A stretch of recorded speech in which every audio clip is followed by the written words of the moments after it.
કેમ ખબર પડે? બરોબર ને?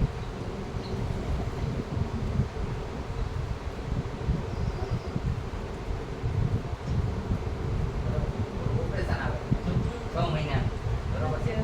ચીરા પડે આ તમને અત્યારે કમરમાં કે કાંઈ હોય નહીં, ખાલી પગમાં તકલીફ થાય છે ને, મેં પોઈન્ટ બાંધ્યા એટલે એ પોઈન્ટ ખુલી જાય એટલે હાવ ફ્રી અમને.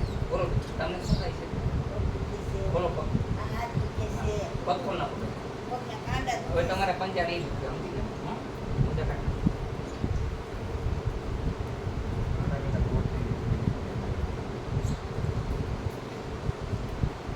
બોલો હજી થોડું ઉપર બેટા, હજી થોડું દીકરી. હવે લગાડો ને તમે વાત જો આમ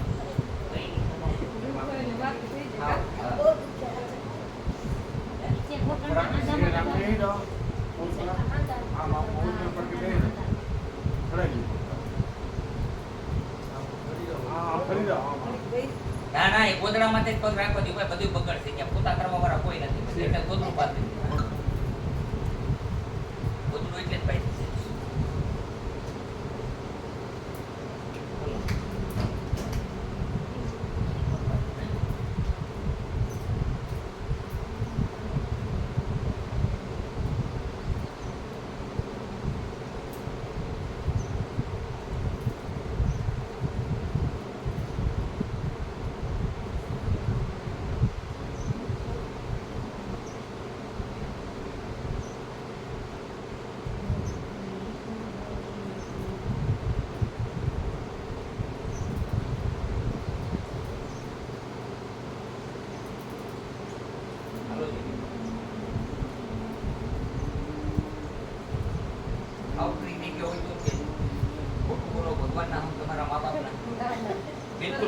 રેડી થઈ ગયા?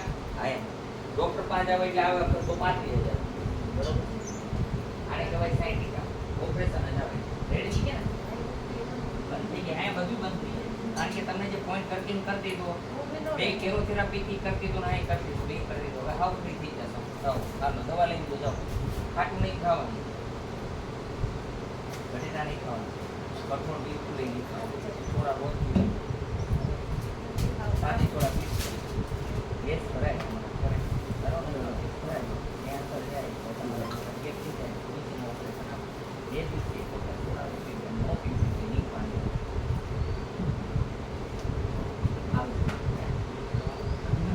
હિંગ નહીં પીધા વગર કાંઈ નહીં. હિંગ તો ખાવી જ જોઈએ. મૂર્ખા થઈ વ્યક્તિ તો હિંગ નો ખાય, લસણ ડુંગળી ખાવા જોઈએ. લસણથી જે લસણ ખાવાથી બ્લોકિંગ નસ નો થાય અને ડુંગળી ખાવાથી કેન્સર નો થાય. બેન ઉભા થઈ જાઓ તમે. આ દવા લઈ લો. એવું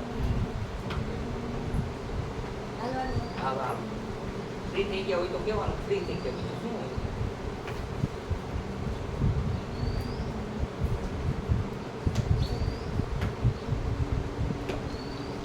મેં કીધું એ નિયમનું પાલન કરશો એટલે ક્યારેય બીમારી નહીં રહે. હો ને કોઈ કીધું કઠોળ નહીં ખાવાનું, બટેટા નહીં ખાવાના, ચણા લોટની વસ્તુ નહીં ખાવાની. ગેસ બને છે તમારે અને તમને દવા આપે એનું પાલન કરશો 1 મહિના.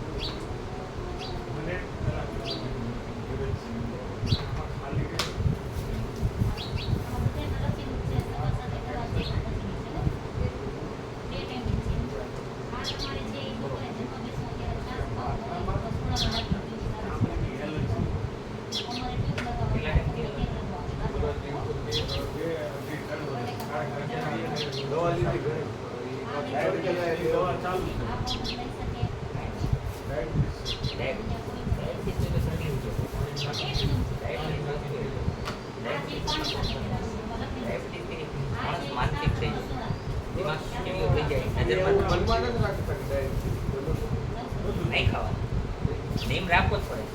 નો મનમાં રાખે તો નીમ નો રાખે શું કરે? નીમ બધાને લાગુ પડે કે નહીં? કે પોલીસ ઓફિસર હોય એને નીમ લાગુ પડે, પડે કે ન પડે? શું કરે તો એ ગુનેગાર. શું કામ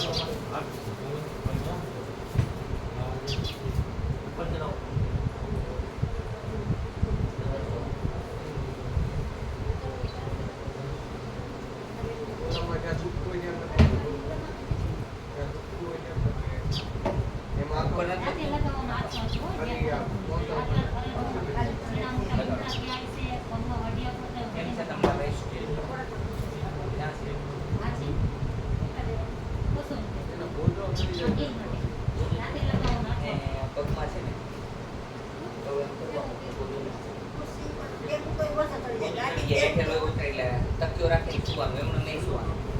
તકિયો પગમાં રાખવો જરૂર. શું કીધું?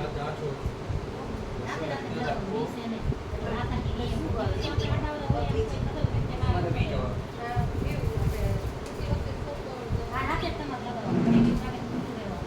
બસ બસ મેળવી રહેવા દઈએ હમણાં. રેડી થઈ જશે. અહીંયા આવવા માટે આટકોટથી ગરણી, ગરણીથી તુરખાન રોડ પર આદેશ આશ્રમ આવેલો છે. અહીંનો સમય સવારે 9 થી 12, સાંજે 4 થી 6 છે. સોમવારની રજા રહેશે. સાયટિકા કે કોઈ પણ ભયંકર રોગના ઈલાજ હોય તે હરેક રોગના ઈલાજ કરીએ છીએ. અત્યારે સાવ રેડી છે, પણ નિયમનું પાલન કરશે તો જ રહેશે હો.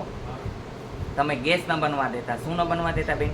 ગેસ બિલકુલ ન બનવા દેતા. બાકી તમને કાંઈ વાંધો નથી. અત્યારે નો ઓપરેશન, હાવ ફ્રી થઈ ગયા. થઈ ગયા ને?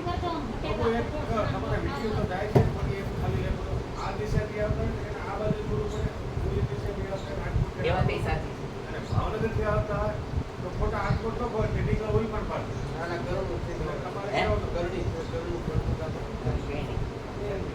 ત્યાંથી કીધું ને ગયણીથી. અને ગોંડલ તરફથી, પોરબંદરથી કોઈ આવતા હોય તો એને ગોંડલ થઈને આવવું. ગોંડલથી મોવિયા, મોવિયાથી શ્રીનગર, શ્રીનગરથી મેઘપર, મેઘપરથી થોરખાણ અને થોરખાણથી આશ્રમ. એટલે આ રોડ ઉપર હાલવું. જે કોઈ લોકો આવતા હોય એને નજીક પડે એ માટે કહી દઉં. પોરબંદર છે, સોમનાથ છે, એ બાજુથી કોઈ લોકો આવતા હોય તો એને એ બાજુથી આવવું જોઈએ, કે જેને કારણે એને રસ્તો ગોતવો ન પડે ને નજીક પડે. અને જેમ કે ભાવનગર તરફથી આવતા હોય, ભાવનગર તરફથી આવતા હોય તો એ લોકોએ આવવાનું કૈણુકી, અને કૈણુકીથી સીધું આવી જવાનું આપણે ગરણી, અને ગરણીથી સીધો થોરખાન રોડ પકડે એટલે આશ્રમ આવી જાય છે.